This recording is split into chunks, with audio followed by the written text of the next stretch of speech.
diz nesse primeiro versículo: vendo os judeus, senhores, que se desfizeram a esperança do lucro. Porque Paulo e Silas, eles começaram a pregar a verdade naquele lugar. E aquelas pessoas que acreditavam em deuses de madeira, em deuses de barro, eles passaram a não crer mais. Então aquelas pessoas que ganhavam dinheiro vendendo imagens, vendendo algo que se dizia Deus, eles começaram a se revoltar. Ele falou: chega 2 homens e começa a pregar aqui, pessoas começam a se converter, e o nosso dinheiro estava acabando com o lucro daquelas pessoas.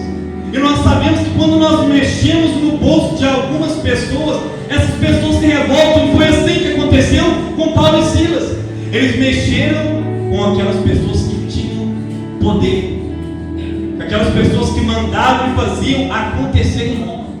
Então se levanta e fala assim: olha, pega esses homens, leva para o pretor e fala: olha, esses 2 aqui estão acabando conosco. Eles vieram aqui e estão espalhando algo que nós não conseguimos, nós não podemos. Por quê? Nós temos uma crença. Aquele povo de Roma, eles tinham uma crença. Mas quando Paulo e Silas chegam, eles começam a pregar o evangelho na sua autenticidade, o evangelho puro, genuíno, um evangelho que confronta, que muda a vida. É esse evangelho que Paulo e Silas começou a ministrar ali, e que tantas pessoas se arrependeram. Eles não chegaram ali em Roma e falaram: senhora, aceita Jesus que você vai ganhar uma casa, um carro, que você vai ser o mais bem sucedido nessa cidade. Não, eles chegaram e falando: olha, nós vimos que morreu um homem por mim, pelo Silas e por vocês, e se vocês aceitarem ele, vocês terão parte na nação celestial. Eles chegaram e começaram a pregar o evangelho genuíno, o evangelho de amor. Por isso que começaram a incomodar, porque onde há a verdade, pessoas, elas são confrontadas e elas mudam, elas querem mudança. Por isso que aquele povo falou assim, propagando costumes que não podemos receber nem praticar, porque somos romanos. Nós somos romanos, nós não podemos receber nem praticar isso. Nós temos a nossa cultura, nós temos o nosso jeito, nós vivemos desse jeito. Mas Paulo e Silas, eles vêm trazer um Deus que muda toda a cultura, que muda toda a história. Você está entendendo? Um Deus que nos dá direito à vida eterna, um Deus que nos dá direito à salvação. Ele vem trazer àquela cidade um Deus que você, se dobrar o seu joelho, você tem livre acesso a Ele. Que por mais que você esteja triste na solidão, Ele caminha com você. Que por mais que você às vezes esteja angustiado, achando que está sozinho, você não está sozinho, porque Ele é o seu ajudador. Paulo e Silas, eles começam a pregar um verdadeiro evangelho, o evangelho de amor, o evangelho que falava assim: olha, eles aí estão te deixando de canto, mas Jesus tem um projeto de vida para você. Jesus te salva, Jesus te ama. Eles não escolheram pessoas para pregar, não. Eles pregavam aqueles que aceitavam Jesus. Aleluia. Eram aqueles que queriam ouvir a voz de Jesus, aqueles que quiseram ouvir. Eles foram aceitos, recebidos e tiveram parte. Mas eles incomodavam. Eles incomodavam muita gente. Às vezes nós temos incomodado, mas foi para isso que o Senhor nos chamou, para incomodar, para fazer diferença, para falar a verdade, para mostrar que existe um Deus que muda a vida, que existe um Deus que muda a história. Nós não estamos aqui para contar conto de carochinha, não. Nós estamos aqui para falar que Jesus morreu por mim e por você, e que é preciso uma mudança de vida para que nós chegamos ao céu, para que nós chegamos à mansão celestial. É necessário renúncia, é necessário abandonar a minha vontade, é necessário deixar de viver tudo aquilo que eu conhecia. Roma, eles tinham os costumes dele, Roma tinha a cultura dele, mas chega Paulo e Silas e fala: é necessário que vocês abandonem isso, é necessário que vocês mudem de vida, porque Jesus, ele morreu e ressuscitou por nós. Glória a Deus. Você está entendendo, meus irmãos? Nós estamos aqui para falar que Jesus, ele tem todo o poder para mudar a tua história. Ele tem todo o poder para mudar a tua vida. Nós não estamos aqui falando de algo que nós não sabemos. Eu tenho certeza que todos que quiseram aqui já provaram de Deus. Todos que quiseram, porque tem pessoas que não querem, então vão ficar aqui só enchendo igreja. É verdade. Tem pessoas que vão vir aqui 30 anos e não vão sentir nada, porque não querem. Eu escolho sentir, eu escolho ser tocado, eu escolho uma mudança na minha vida, eu escolho receber o Espírito Santo, eu escolho aceitar esse Deus que muda a minha história. Meus irmãos, às vezes nós olhamos assim, vemos somente esse texto, e nós falamos assim, mas Paulo e Silas, Paulo era aquele que perseguia o povo de Deus, era aquele que matava cristãos.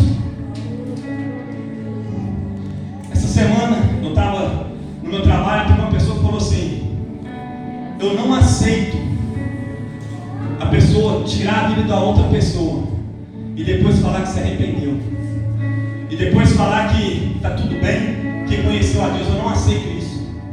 Aí eu fui para a Bíblia, porque tem pessoas que você tem que tentar.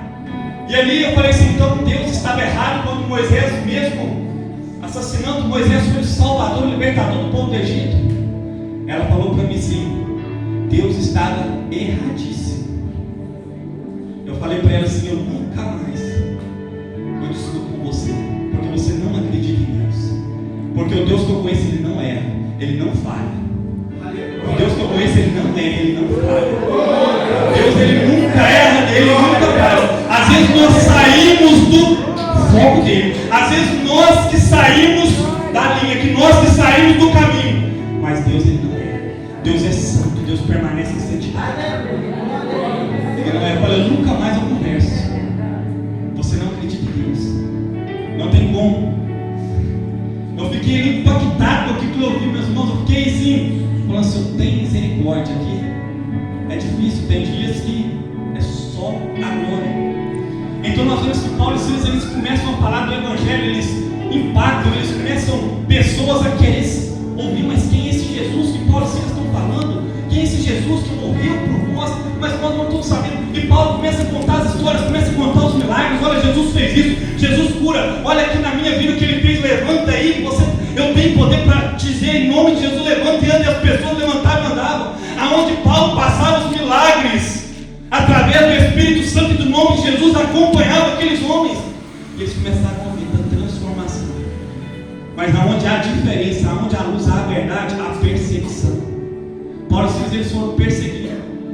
E ali, olha, eles levou-os para o cárcere interior e lhes prendeu no tronco. O cárcere interior, meus irmãos, quando nós começamos a estudar, é a cadeia, mas é lá no fundo, lá dentro, lá tinha uma salinha onde ficavam.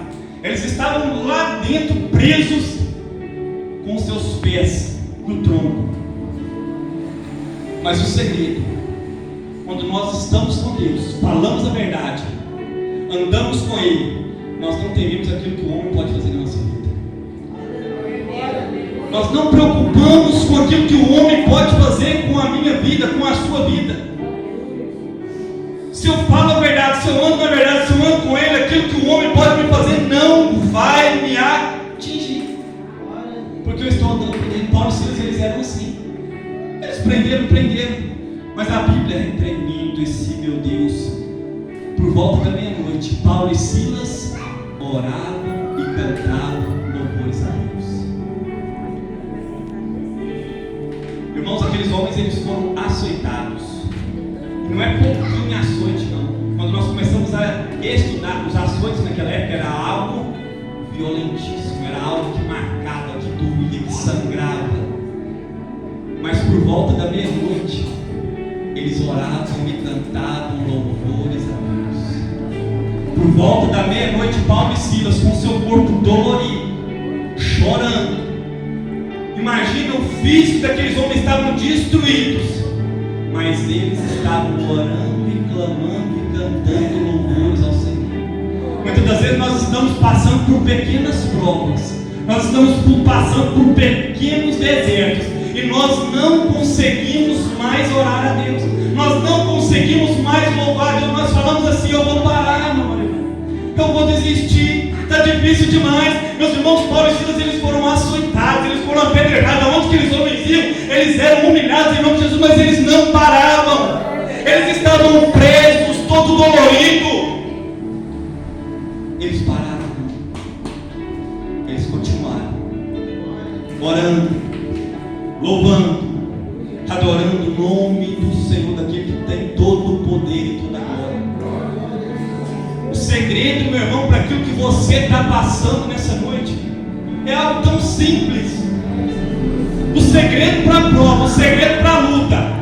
Às vezes você está aprisionado não dentro de uma cadeia como aqueles homens estavam, mas às vezes você está aprisionado no seu desejo. Às vezes tem uma enfermidade, às vezes tem algo que você não consegue libertar, às vezes tem algo no passado que te prende, que te amarra. Mas nessa noite o Senhor me traz aqui, enquanto aqueles homens estavam presos, eles oravam e cantavam louvores a Deus. Eles oravam e cantavam louvores a Deus. Nessa noite, se você está preso, se tem uma situação difícil na tua casa, ora, canta, não para, não desista, vai para cima, porque esse Deus aqui, Ele tem poder.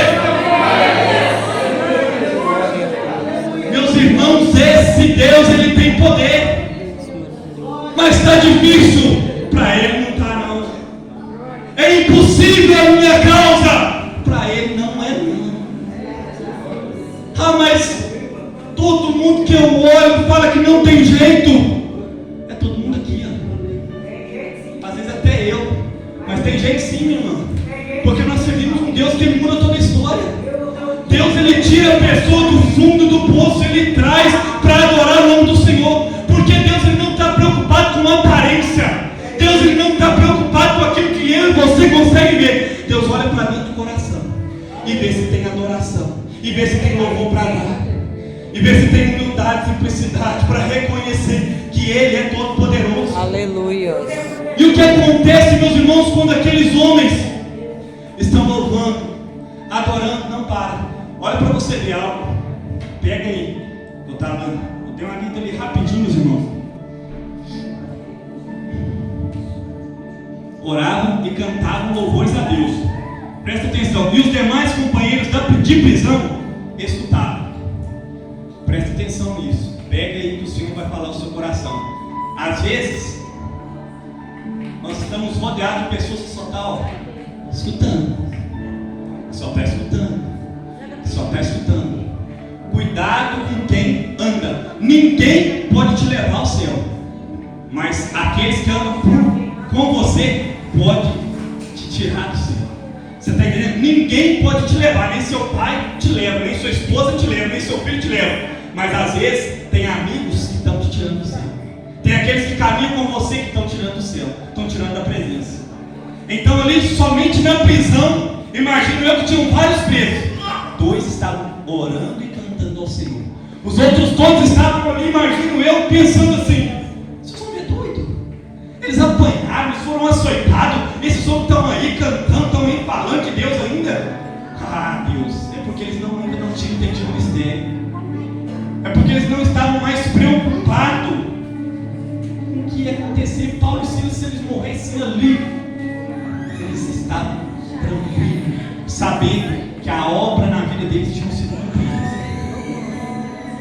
E a palavra do Senhor, ela continua. De repente, sobreveio tamanho terremoto que sacudiu os alicerces da prisão. Abriram-se todas as portas e soltaram-se as cadeias de todos. Às vezes nem todos vão estar adorando, mas a sua adoração, o seu louvor pode contagiar a todos. Você está entendendo isso? Às vezes nem todos estão adorando, mas a adoração de um homem, de uma mulher de Deus, ele contagia aqueles que estão à volta. Nem todos estavam adorando ao nome do Senhor, mas quando desceu um grande terremoto ali, algo abalou as estruturas. Não foi só para Paulo e Silas, foram para todos que estavam à sua volta. Você está entendendo? Às vezes nós olhamos e falamos assim: mas na minha casa só eu que tenho força para buscar, só eu que parece que oro. Continua adorando, continua orando, porque quando a bênção vier, não vai ser só sua, não vai ser da sua família. Você está entendendo? Quando a bênção vier, não vai ser só